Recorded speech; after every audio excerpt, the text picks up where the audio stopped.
Hello again, everyone, and welcome back. And as a lot of you, I'm sure, are very aware that during the D&D celebration event a couple of weeks ago, it was basically announced that we are going to be having a new version of Dungeons & Dragons coming out in 2024. What exactly that version looks like, or what it's even called, whether it's D&D 5.5 or whether it's 6th edition or something like that, we don't really know a lot of the details about that, but regardless, it is still a really, really exciting time to kind of be looking forward and kind of building that anticipation for the game. With that being said, something I thought that might be pretty fun to do would actually be to kind of take a little bit of a trip back in time, back to the Dungeon Master's Guide from 5th edition that was released back in 2014, to take a look at some of these variant and alternative rules that have kind of been lost to time, that have kind of been a little bit forgotten about. And some of them might be able to add a little bit of spice or, kind of a little bit of a change up to your games in anticipation prior to getting this new edition coming out in 2024. So that's what we are going to be doing today. We are going to be taking a look at 5 variant rules that exist within the Dungeon Master's Guide already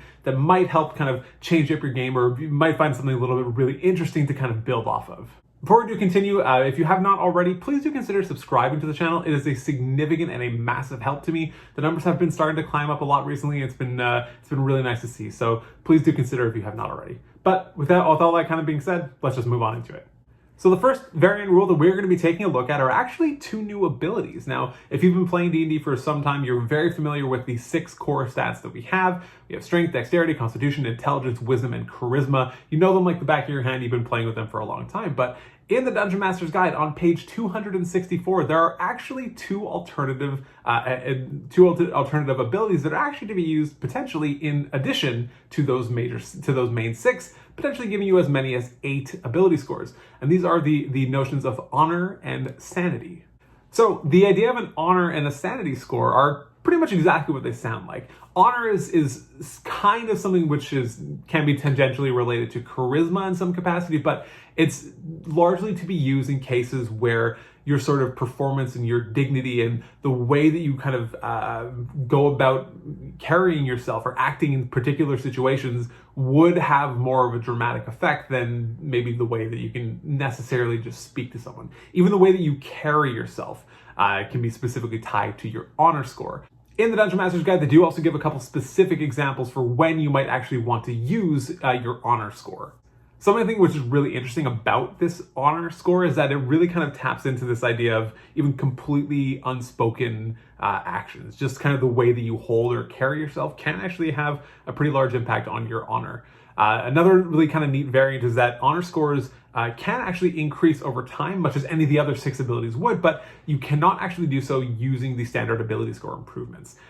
Pretty much at the end of any kind of adventure hook or something that happens, your DM can decide whether the way that you acted would increase or decrease your Honor score by 1. Therefore, you can actually kind of become a more honorable or potentially dishonorable person, largely depending on the actual specific actions that you take. And I think that is a really kind of neat aspect to it, that it's not sort of just tied to these kind of level gates where you can just increase or adjust those numbers. Your Sanity score is one of the other variant abilities that have been proposed in the Dungeon Master's Guide. And largely this comes down to your ability to actually sort of maintain your composure in a given situation that might be deeply concerning or upsetting or in some way. They also use the idea of the Sanity score being able to kind of hold yourself together in the face of these things which might be completely unexpected, such as alien languages or this new technology that you've never seen, or spotting a creature that from the far realm that you've never encountered before, and being able to kind of maintain yourself so you don't kind of let that slip. I can also definitely see an argument for adding a Sanity score into any kind of campaign or adventure that has a really darker or more of a horror theme to it. Things like Curse of Strahd or anything that exists within the whole kind of Ravenloft that you can build out of Van Richten's Guide or anything like that. There's definitely an argument to be made that you could include Sanity in that. So I think that's pretty cool. All right, so the next variant rule that we're going to be looking at are some alterations to healing. The first one up is known as Healing Surges, and this comes in on page 266 of the Dungeon Master's Guide. Essentially what you're able to do is, as an action, you are able to spend up to half of your hit dice to actually heal in the midst of combat. So this obviously does work particularly well in parties that don't have any kind of a dedicated healer, or if they're maybe tapped out of spells or things like that. There can be a kind of call for this. it can make potentially very, very dangerous or very devastating combat or encounters to be a little bit more manageable. It also can kind of lend to the feeling of maybe a little bit of feeling like a superhuman. They particularly suggest being able to heal as a bonus action to really kind of amp up that superhero kind of vibe that your party might get from this kind of an action. The second variant to healing is something that I can see going really maybe particularly well or particularly terribly with another one of the variants that we're going to take a look at in a second. But this is slow natural healing, and this is the idea that after you complete a long rest, you actually do not regain any hit points. You actually still have to roll your hit dice to determine the amount of hit points that you regain after completing that long rest. And this can really potentially bog down a campaign, but it can also really create a lot of value into resting, or can really amplify some incredibly tense moments between combats, or navigating from one area to another area of a certain location. Your party is much more likely to be able to really kind of consider the nuances of particular decisions when they might be on the brink of death and they don't really have any hit points or hit dice left to be able to heal. So it can definitely make some very tense situations. So I think in the right kind of campaign, this can be an incredible addition to that, to really amplify that drama to it. All right, next up we have some of the rest variants, which are found on page 267 of the Dungeon Master's Guide. The first one up it mentions is one called Epic Heroism, which is really kind of crazy to me, but the idea is that your short rest takes 5 minutes and your long rest takes 1 hour, but basically everything is exactly the same otherwise. So if you're in a particularly combat dense campaign, this can be really cool. Again, it can kind of vibe pretty well with that with the healing surges variant that we just discussed previously, where if you're really kind of going for that vibe of constant combat immersion, kind of like more like a Diablo style dungeon crawler kind of campaign setting, then this might actually work really well for you. Something it does suggest is that during the long rest, your spellcasters don't necessarily get all of their spell slots back, maybe only about half, and maybe they can't regain more than anything more than a 5th level slot unless they actually do rest for full 8 hours, which probably from a balance perspective does actually make a little bit of sense. Otherwise, it would be kind of ridiculous, and your party would most likely be more or less invincible depending on the types of enemies that you'd be throwing or the situations that you'd be throwing at them. The next rest variant that it has listed is kind of the complete opposite of that one. This is known as the gritty realism. This is really designed for a particular kind of campaign. A short rest in this variant is 8 hours and a long rest is 7 days. So this really works particularly well in a very specific kind of campaign. One that really heavily emphasizes political intrigue or nuance and subterfuge and spying and those kinds of things. This is honestly probably the default rule that you kind of want to be using. Such a dramatic amount of time to be used to be able to spend to have to rest is can really bog down kind of like a normal standard run-of-the-mill campaign. So I certainly would not recommend this for just any campaign.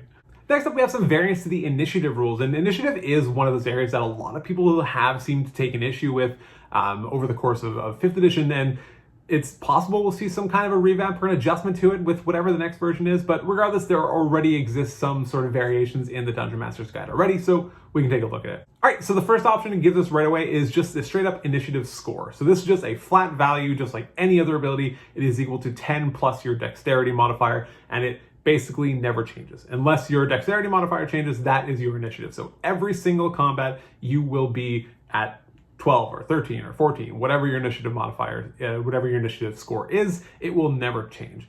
The advantage of a system like this is that it can really pick up the pace. It can move things really quickly. You don't have to roll for it every single time. You don't have to kind of do that math and kind of get everything ordered out every single time, because it's already basically done for you. The only real change is going to be wherever the sort of monster or the enemy kind of falls in that order. So the obvious upside of this is that it works really well for you to be able to kind of plan and coordinate things with your party, which is great.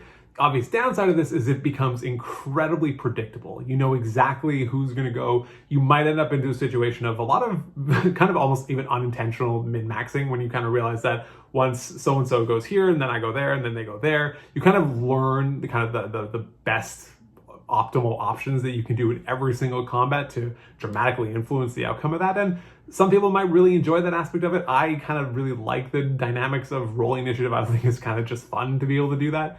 But there is definitely a lot to be said for this type of game, for a particular type of campaign, or for a particular group.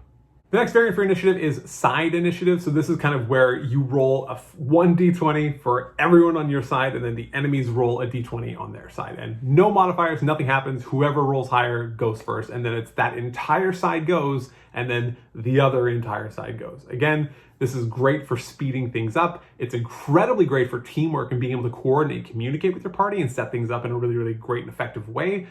But again, this actually can lead to very, very heavily skewed and really unbalanced combats where one side might be completely wiped out before they're even able to get a turn in. So that's definitely something to be aware of when kind of opting for this variant rule. So the last variant rule we have for initiative is one that is, again, very, very designed for a particular group and a particular type of campaign, because this one will dramatically slow down your game. Every time you hit combat, it will bog it down. This is called the speed factor initiative rules. So essentially the way that this works is that every single round, everybody will be rolling initiative, and they will also be deciding what action they are going to take beforehand.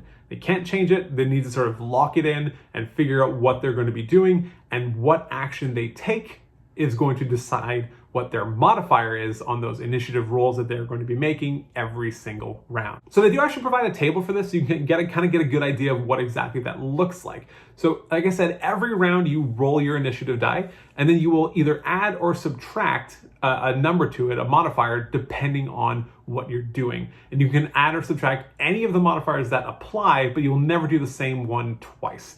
So for example, the first one up, it says spell casting. So you roll your d20 and then you subtract the level of the spell. The idea being that if you're casting like a 9th level spell, this is going to slow you down. It's more complicated. It's a little bit more difficult to cast a 9th level spell than it is a 1st level spell. So it takes more work, takes more energy. Therefore, you're going to be a little bit slower. So you're going to be towards the bottom of the initiative order. So the last variant rule that we're going to take a look at today is the massive damage variant rule. And I think this one's actually really kind of fun. It can play in a lot more campaigns than probably actually does run it. It's kind of no secret that it feels a little bit weird in a lot of cases where someone goes down or someone dies and they are resurrected and they come back up, because in 5th edition, you are just as effective at 1 hit point as you are at 100 hit points. As long as you're alive and you're taking actions, you're the same. So this doesn't really address that in the sense that if you have less health, then you have, you're less effective. But what it does do is it can actually kind of dramatically impact what the effectiveness of a certain hit might be, and can actually have some kind of lingering effects depending on the type or how much damage you took. So the idea behind the massive damage variant rule is that if you take damage equal to at least half of your hit points, you need to make a DC 15 Constitution saving throw. And if you fail, you then suffer these additional effects. Some people might be familiar with some of like the critical fail tables, the critical fumble tables. This is really a lot less intense and kind of overwhelming as those. So take a look at the table. You can see a 1, your creature immediately drops to 0 hit points. On a 2 or a 3, the creature drops to 0 hit points but is stable, so they're not going to be rolling death saves. 4 or 5, the creature is stunned until the end of the next turn. A 6 or 7, the creature can't take reactions and has disadvantage on attacks rolls and ability checks until the end of the next turn. And 8 to 10, the creature can't take reactions until the end of their next turn. So as we can see, this can really have a pretty significant impact on what you're actually even able to do. If there's a particularly effective spell that hits you, or someone, gets you 3 times in a row with a multi-attack, you might actually just outright go unconscious. And that can really, really play with the sort of rest of the team dynamic, what they were going to do, what they were planning on doing. Just kind of knowing that these possibilities exist might also have some kind of a determining factor on what you're going to be doing on your turn. All right, everyone, so that is it. That has been a quick look at 5 variant rules that already exist within the Dungeon Master's Guide. I hope this gives you a little bit of insight, maybe a little bit of a spark to kind of dive a little bit deeper into it. I know the DMG can be kind of hard to actually read through and get into unless you really know what you're looking for, but there's actually a lot of great information in it. So until next time, take care.